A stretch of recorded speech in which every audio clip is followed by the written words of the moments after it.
The gangsters were bullying the girl when suddenly an old man appeared. He pushed through the crowd, grabbed the man who was hurting the girl, and warned him to stop. But the man continued to curse at the old man. The old man ignored their insults and threatened the group to release the girl immediately, or he would break all their jaws. This statement elicited laughter from those around him. The next moment, the old man knocked the man laughing the loudest to the ground. At that point, the others immediately surrounded the old man. The man slashed the old man with a knife, and then the group kicked the old man lying on the ground, rendering him unable to fight back. Your hands. The gang leader saw that the old man had not surrendered, so he kept beating him until he stopped breathing. What you fucking say, bro? What you fucking say, yeah? Yeah? What the fuck, yeah?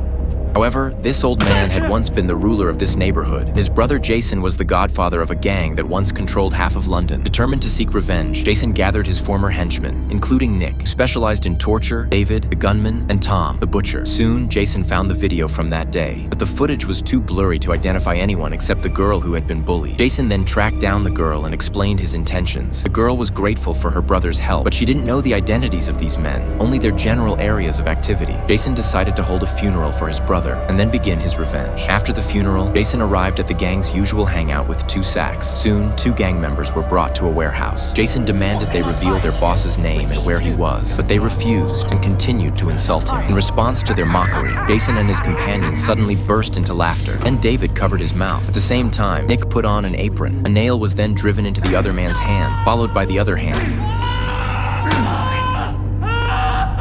Nick then took out an electric drill and drilled into his calf, causing him to scream in intense pain. At this point, the other man begged for mercy, saying he was willing to help them lure their boss out. Jason immediately told David to untie him, but Nick reminded Jason that the boy was definitely lying. Jason didn't care. Sure enough, after being untied, the man immediately ran to the nearby table to grab a weapon. Jason raised his hand and shot the man dead. It turned out he had already seen through his intentions. After killing the man, the other one also died from excessive blood loss. But they didn't care, because the revenge had only just begun.